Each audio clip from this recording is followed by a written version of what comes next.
Before I begin, I just want to express, on behalf of the American people, our deepest condolences to the Republic of Korea and the families of all those who've seen their loved ones lost when a ferry sank within the last couple of days.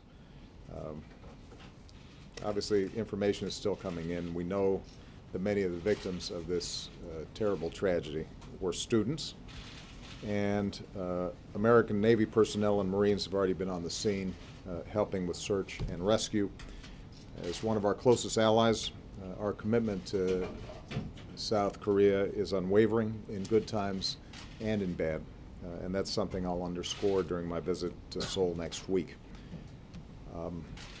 Before I take questions, I'd also like to say a few words about how the Affordable Care Act is now covering more people at less cost than most would have predicted just a few months ago. The first open enrollment period under this law ended a little over 2 weeks ago, and as more data comes in, we now know that the number of Americans who've signed up for private insurance in the marketplaces has grown to 8 million people. 8 million people. 35% of people who enrolled through the federal marketplace are under the age of 35. All told, independent experts now estimate that millions of Americans who were uninsured have gained coverage this year, with millions more to come next year and the year after. We've also seen signs that the Affordable Care Act is bringing economic security to more Americans. Before this law added new transparency and competition to the individual market, folks who bought insurance on their own regularly saw double-digit increases in their premiums. That was the norm. And while we suspect that premiums will keep rising, as they have for decades, we also know that since the law took effect, healthcare spending has risen more slowly than at any time in the past 50 years. In the decade before the Affordable Care Act, employer-based insurance rose almost 8% a year. Last year, it grew at half that rate. Under this law, real Medicare costs per person have nearly stopped growing.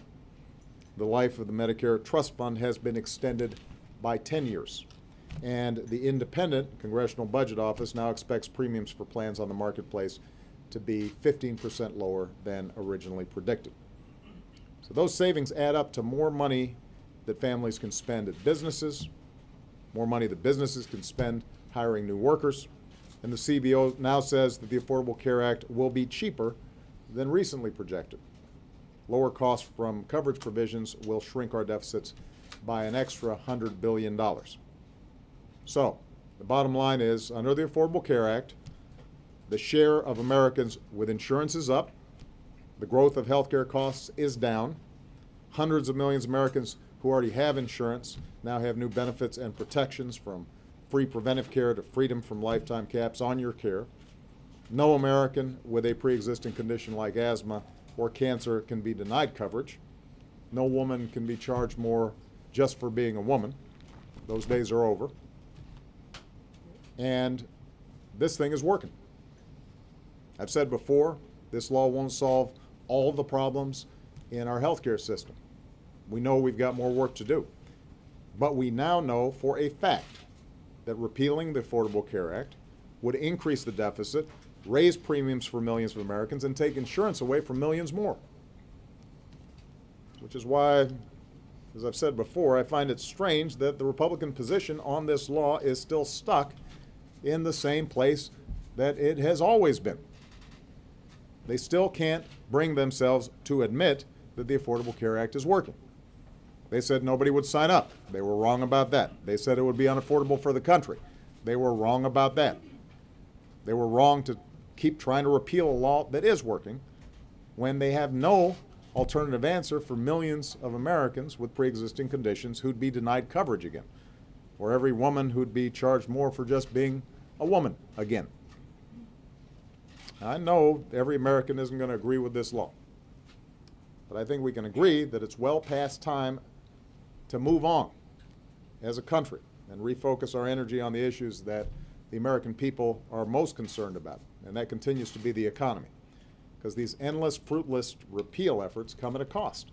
The 50 or so votes Republicans have taken to repeal this law Could have been 50 votes to create jobs by investing in things like infrastructure or innovation. Or 50 votes to make it easier for middle-class families to send their kids to college. Or 50 votes to raise the minimum wage or restore unemployment insurance that they let expire for folks working hard to find a new job. Point is, the repeal debate is and should be over. The Affordable Care Act is working, and I know the American people don't want us spending the next 2.5 years refighting the settled political battles of the last 5 years. They sent us here to repair our economy, to rebuild our middle class, and to restore our founding promise of opportunity, not just for a few, but for all. And as president, that's exactly what I intend to keep doing as long as I'm in this office. With that, I'll take some questions. Let's see who we got. Kathleen Hennessy of the LA Times. Thanks, Mr. President. It sounds like there's been some development in the Ukraine talks in Geneva. And I'm just wondering if you could describe your level of confidence in what this agreement is and how you can be sure that Russia will follow through given some of the remarks from President Putin this morning. I don't think we can be sure of anything at this point. I think there is the possibility, the prospect, that diplomacy may de-escalate the situation and we may be able to move towards what has always been our goal, which is let the Ukrainians make their own decisions about their own lives. There was a meeting in Geneva, representatives of the Ukrainian government, the Russian government, the EU, as well as the United States. It was a lengthy, vigorous conversation. My understanding is that the Ukrainian Prime Minister gave a detailed and thorough presentation about the reforms that they intend to introduce, including reforms that provide assurances for Ukrainians who live in eastern and southern Ukraine that they will be fully represented, that their rights will be protected, that Russian speakers and Russian natives in Ukraine will have the full protection of the law. And my understanding, based on what I've heard, is that there was an acknowledgement within the meeting that the Ukrainian government in Kiev had gone out of its way to address a range of the concerns that may have existed in southern and eastern Ukraine. There was a promising public statement that indicated the need to disarm all irregular forces and militias and groups that have been occupying buildings. There was an offer of amnesty to those who would willingly lay down their arms, evacuate those buildings, so that law and order could be restored in eastern and southern Ukraine. The Russians signed on to that statement.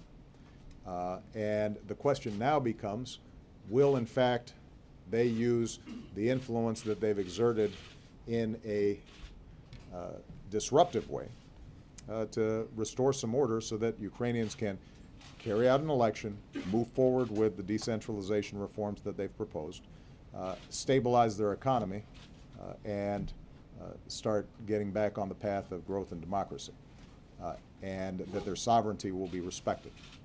We're not going to know whether in fact there's follow-through on these statements for several days. And so today I spoke with Chancellor Merkel.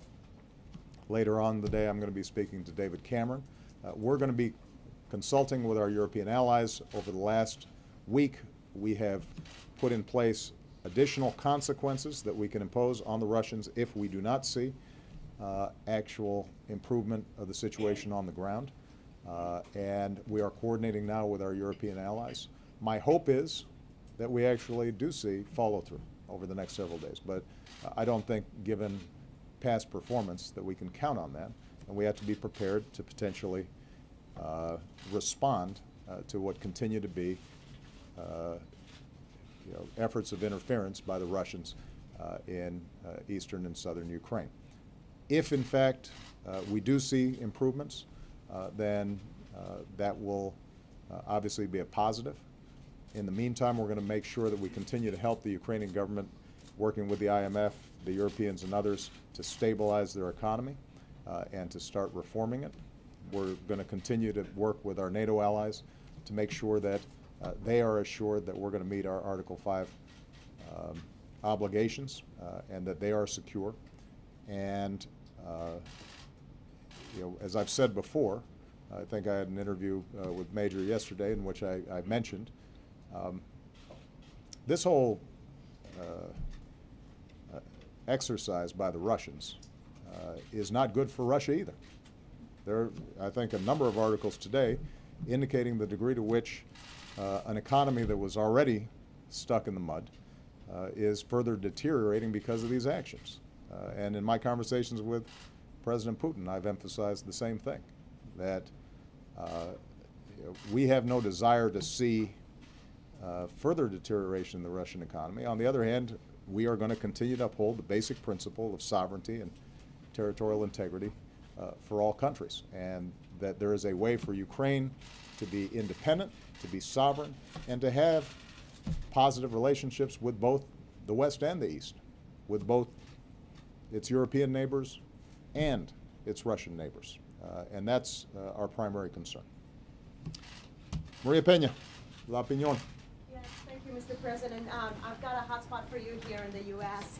House Majority Leader Eric Cantor said or claimed that you haven't learned how to work with them, and he's angry that you're attacking the GOP on the lack of movement on immigration reform. So I was wondering how you respond to that.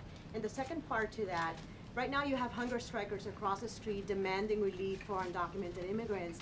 And I was wondering if you can dispel the rumors, or if there's a leak from the White House that you will make some sort of announcement in the coming weeks to expand that relief for the undocumented. Thank you. Well, I actually had a very pleasant conversation with Mr. Cantor yesterday. Really? I did.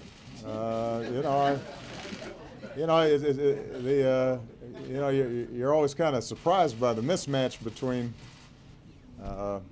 press releases and the conversation. I wished him happy Passover, and what I said to him privately is something that I would share with him, that I've said publicly, which is there is bipartisan support for comprehensive immigration reform.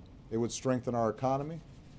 It would help with our security, and it would provide relief to families many of whom have lived here for years and who have children and family members who are U.S. citizens, and that Congress should act, and that right now what's holding us back is House Republican leadership not willing to go ahead and let the process move forward.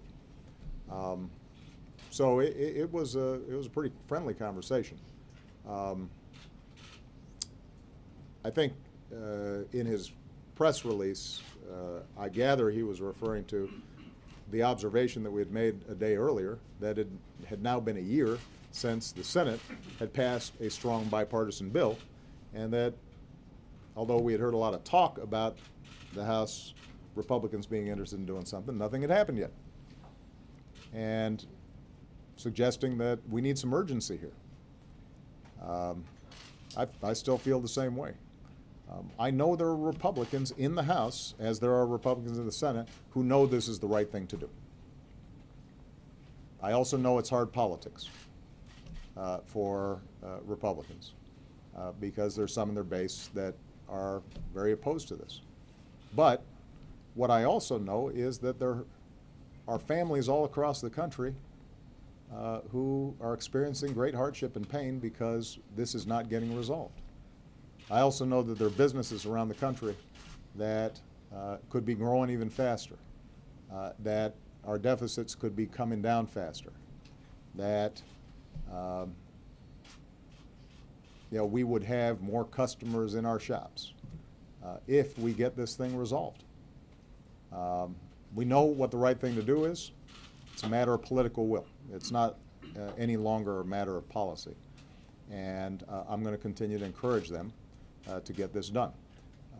As far as our actions, Jay Johnson, our new head of Department of Homeland Security, has been talking to everybody, law enforcement, immigrant rights groups, to do a thoroughgoing review of our approach towards enforcement. And We're doing that in consultation with Democrats and Republicans and with any interested party. I do think that the system we have right now is broken. I'm not alone in that opinion. The only way to truly fix it is through congressional action. We have already tried to take as many administrative steps as we could. We're going to review it one more time to see if there's more that we can do to make it more consistent with common sense and more consistent with, I think, the attitudes of the American people, which is we shouldn't be in the business necessarily of tearing families apart who otherwise are law-abiding. And so let me, I won't get into timing right now because Mr. Johnson's going to go ahead and do that review. Tamara Keith. Yes. So regarding the Affordable Care Act, I think you. Yeah, let's talk about that. Since you brought it up, I think everyone agrees that it has flaws. But Democrats have been sort of reluctant in Congress to reopen the conversation, and Republicans have been more than happy to reopen the conversation, but in a different way. Now that, as you say, it's here to stay, there's so many people that signed up. In this environment, is it possible to do the kind of corrections that the business community and many others would like to see, sort of small technical corrections? It is absolutely possible, but it will require a change in attitude on the part of the Republicans. I have always said from the outset that on any large piece of legislation like this, there are going to be things that need to be improved, need to be tweaked. I said that, I think, the day I signed the bill. And I don't think there's been any hesitation on our part to consider ideas that would actually improve the legislation. The challenge we have is that if you have certain members in the Republican Party whose view is making it work better is a concession to me, then it's hard in that environment to actually get it done. And I recognize that their party has gone through the stages of grief, right? And anger and denial and all that stuff, and we're not at acceptance yet. But at some point, my assumption is that there will be an interest to figure out how do we make this work in the best way possible. We have 8 million people signed up through the exchanges. That doesn't include the 3 million young people who are able to stay on their parents' plan. It doesn't include the 3 million people who benefited from expansions of Medicaid. So if my math is correct, that's 14 million right there. You've got another 5 million people who signed up outside of the marketplaces but are part of the same insurance pool. So we've got a sizable part of the U.S. population now that are in the for the first time in many cases, in a position to enjoy the financial security of health insurance.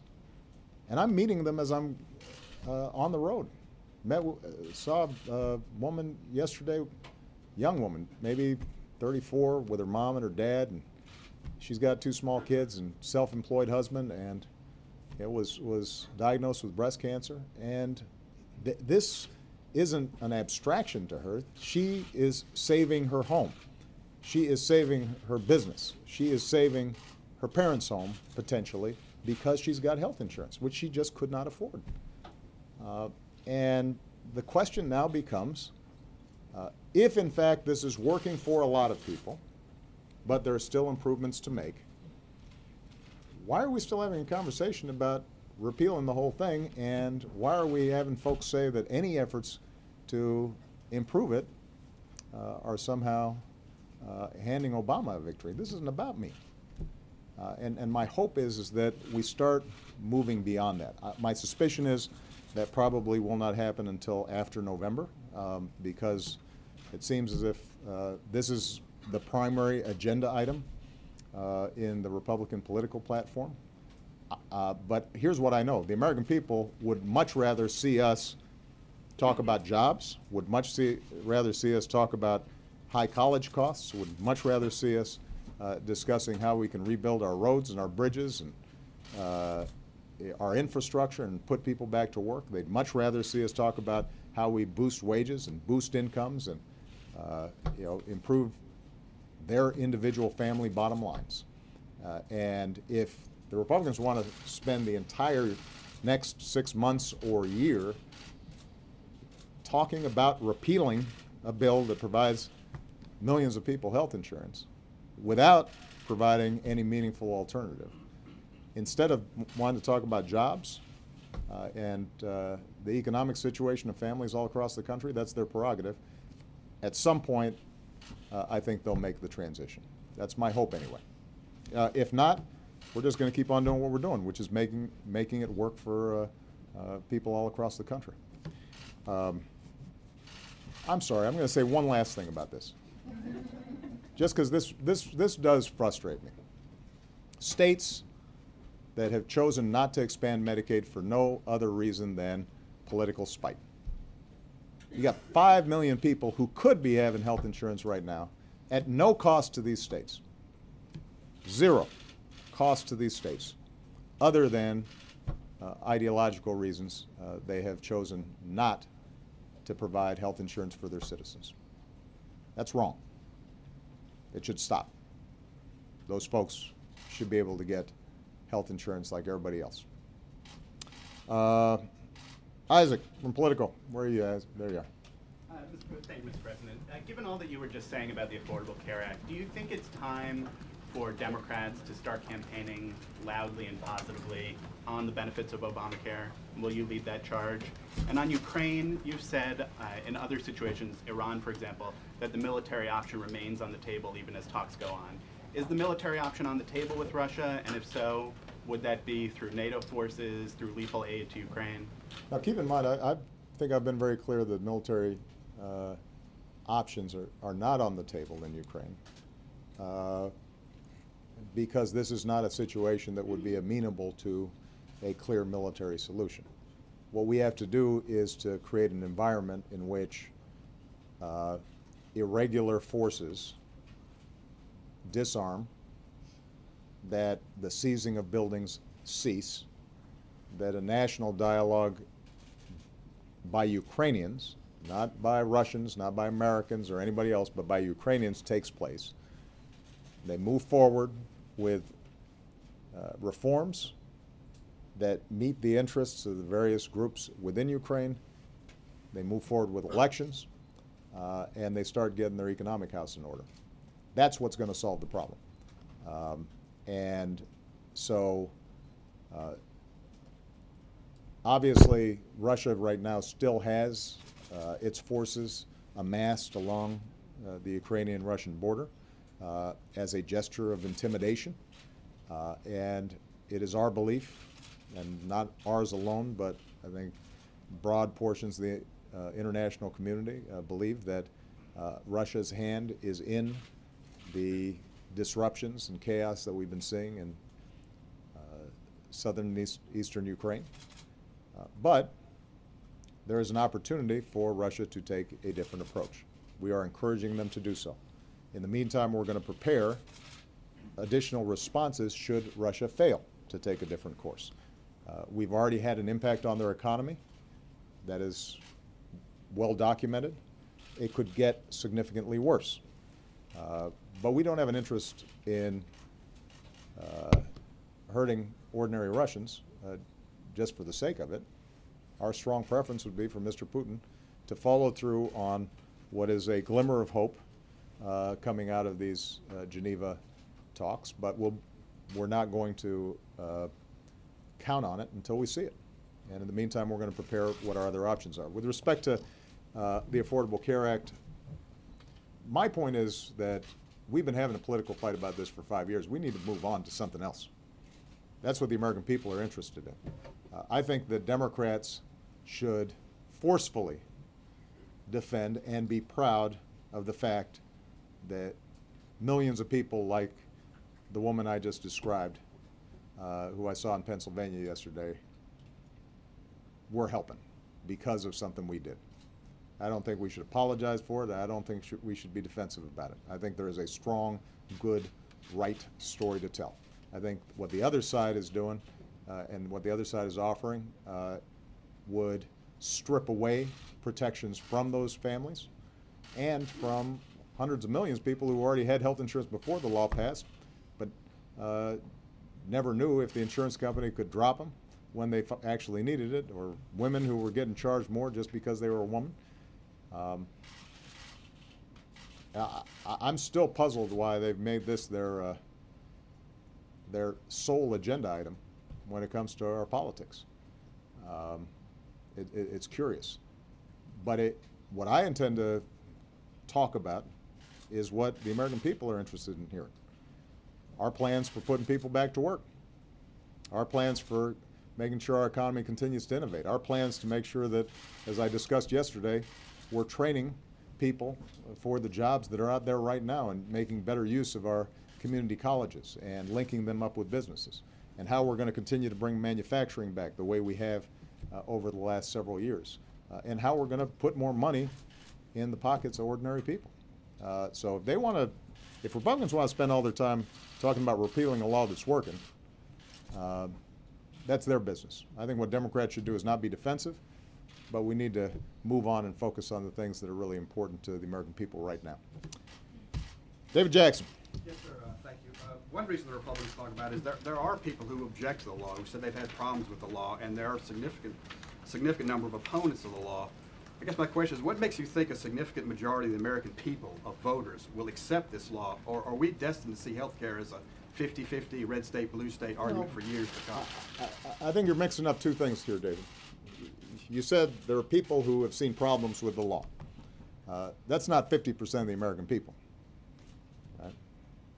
There may have been folks who have been affected in ways that they weren't happy about by the law.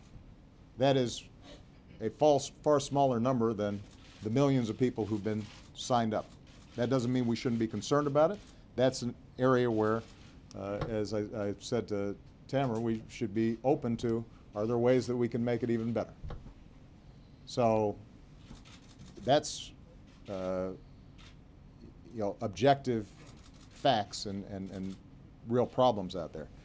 The other side of it is just polling, right? What's the general opinion of the law, which is attached to general opinions about me or about Democrats and partisanship in the country generally. My view is that the longer we see the law benefiting millions of people, the more we see accusations that the law is hurting millions of people being completely debunked, as some of you in the press have done. And the more the average American who already has health insurance sees that it's actually not affecting them in an adverse way, then it becomes less of a political football, which is where I want it to be. This shouldn't be a political football. This should be something that we take for granted, that in this country, you should be able to get affordable health care, regardless of how wealthy you are. Now, the larger issue about whether we can move past the polarization and sort of the bitter political debates between Democrats and Republicans, of which Obamacare is just one small part, that's going to take more time. But it's not for lack of trying on my part.